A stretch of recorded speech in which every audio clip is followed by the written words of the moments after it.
afternoon. No Twitter, so if you are tweeting about my talk, it'd be great if you could also write it down on a piece of paper and then hand that to me afterwards, so I'm well informed.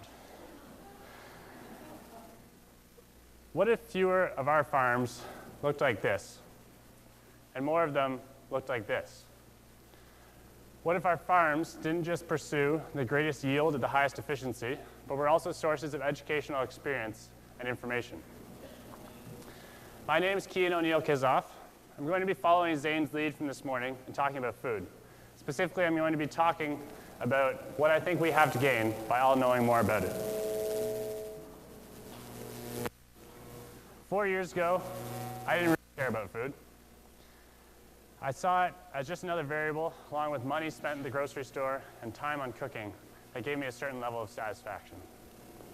Yes, I was in engineering. But my point is, I just saw it as something I consumed and nothing more. I didn't realize that the way I shop, cook, and eat matters. That through each of these, I have a great impact on my health, our society, and the environment.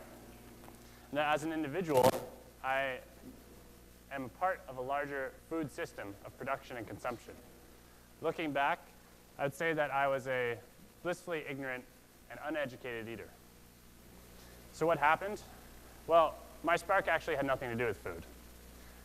I wanted to get involved in Kingston because I saw a great community here at Queen's and another great one around us in Kingston, and so little interaction between the two. So I wanted to look for a way that I could get myself and my peers more involved. An organization called Meal Exchange was looking for volunteers. Meal Exchange educates and engages students on local food issues by organizing food drives, fundraising events, and workshops. Sounded like a great cause and a great way to get involved. The only problem was I knew nothing about local food issues, so I started to learn. Now, although many Canadians struggle with hunger, we're operating what some call a cheap food policy. This approach uses large government subsidies to make our food competitive on the global market. It's intuitive enough that we would export crops we grow really well, like wheat, and import crops that we can't grow, like avocados.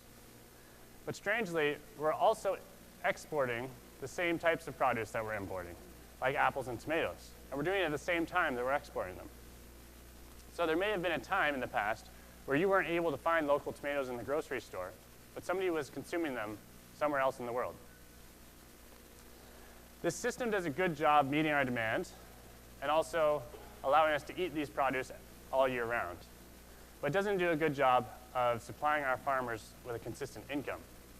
Because this global market is very volatile, being subject to so many factors that affect supply and demand around the world. So, despite the subsidies, our farmers' incomes still fluctuate greatly year to year. And of course, food transportation relies heavily on fossil fuels. It may be that imported produce is comparable or even lower priced sometimes than the local option because it's grown more efficiently on a larger scale. But a significant amount of the price is covering the cost of the fossil fuel input. And so, with rising oil prices, we can expect these prices to continue to rise as well. Meanwhile, the cost of a more local diet will be more resilient to these changes.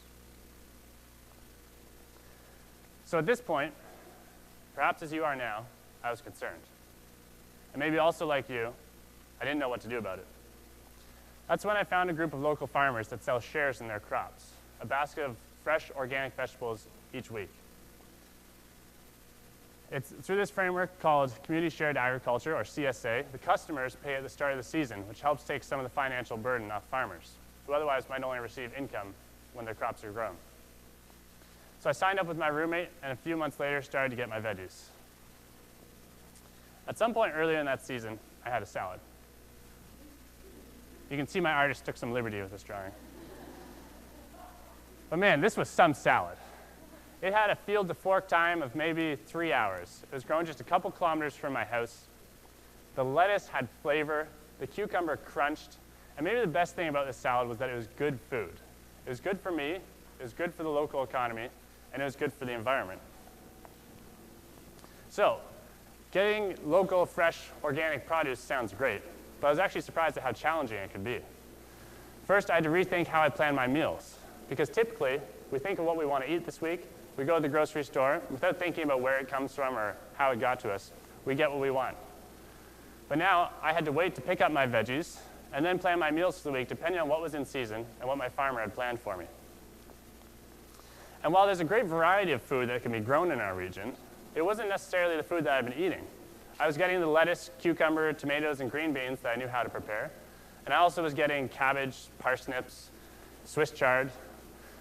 And while I was amazed at the variety that could be grown in our region, I was also stupefied at how little I knew about food production and preparation. So I decided I needed to complement my food knowledge up here with some hands-on experience. I found an organization called CRAFT that introduces young adults to organic agriculture. Through CRAFT, interns work on a farm for a season, and they live there as well to get a great perspective of life as a farmer. And so after 4 years studying engineering, I finally learned what a hard day's work really is. I experienced smells far worse than anything that had intruded on a drive through the country in the past. In fact, I can now discern with my nose between several different types of manure.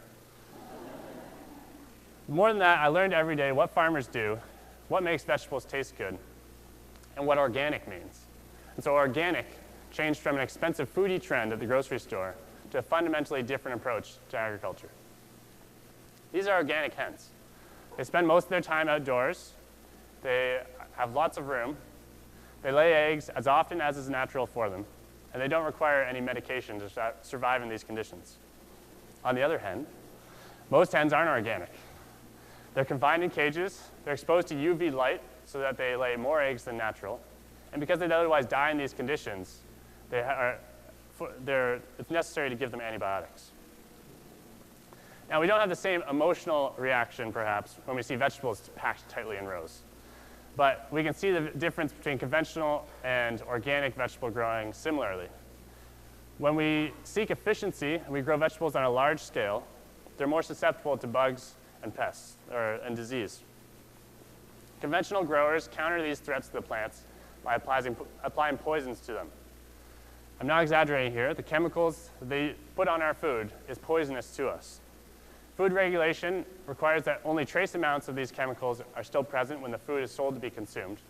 But it's not exactly clear how these trace amounts affect us when we're chronically exposed. More than that, all of the chemicals that we don't consume, the ones that wash away with the rain, those end up in our soil and in our water supply. Like with the hens, organic vegetable production uses natural means to strengthen the vegetable's resistance against these threats. This approach is better for our health, and it's better for the long-term sustainability of our ecosystems.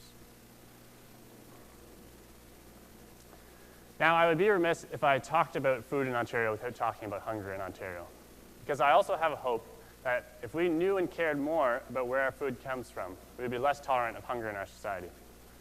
Ontario introduced food banks as an emergency means of relief for those temporarily caught in bad circumstances in the 90s. Since then, use has gradually increased. And while we tend to think about the typical food bank user as the parent of a working class family, they're also frequently used by children, seniors, and I regret to inform you here, recent university graduates. Perhaps it's a romantic dream, but I believe that if we cared more about our food, we would care more that everyone in our society had access to a proper diet in a dignified way. Now, despite the omnipresent fast food industry, persisting food insecurity, the lack of home economics in our schools, and the increasing amount or proportion of children who are overweight or obese, there are things to be celebrated. School gardens are sprouting across the country, and sometimes they're supplemented by food skills and this larger awareness of food issues that I've been discussing. There's a belief that kids who grow vegetables eat vegetables, and people are trying to realize that. But I'm a big person, and I have big visions. How about a whole province of educated eaters? We should have gardens in every school. We should be bringing farmers to teach our children so that our communities can feel closer to their food. We should let our kids get their hands dirty and gain strong backs. And we should be engaging every youth in food production and supplementing this with education on the larger issues in our food system. There's a lot of interesting research on attitudes and behaviors, how our feelings about something affect our actions. And it can be pretty well predicted that if we're told it's better for the environment for us to eat a certain way, we won't do anything differently. Even if we're told it's better for our health if we change our habits, it's not likely to happen. But if we learn these things through experience, especially at a young age when we're forming our habits, we are far more likely to be impacted.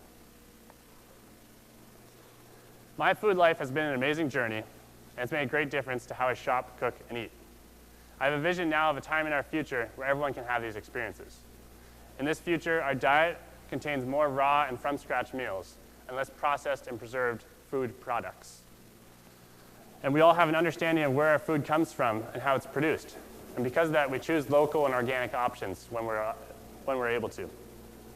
So that's my vision. Now I'll let you in on a little secret. I still eat battered, saucy chicken wings now and then. I still take a break some days with a coffee from South America and a highly processed donut from wherever donuts come from. I'm not gluten-free. I don't always drink Ontario wine. I'm in no way a food Puritan. But what I've learned and experienced has drastically changed my food life. And I believe that if everyone had these experiences, we would all be eating in a way that is better for our health, for our society, and our environment. Thank you.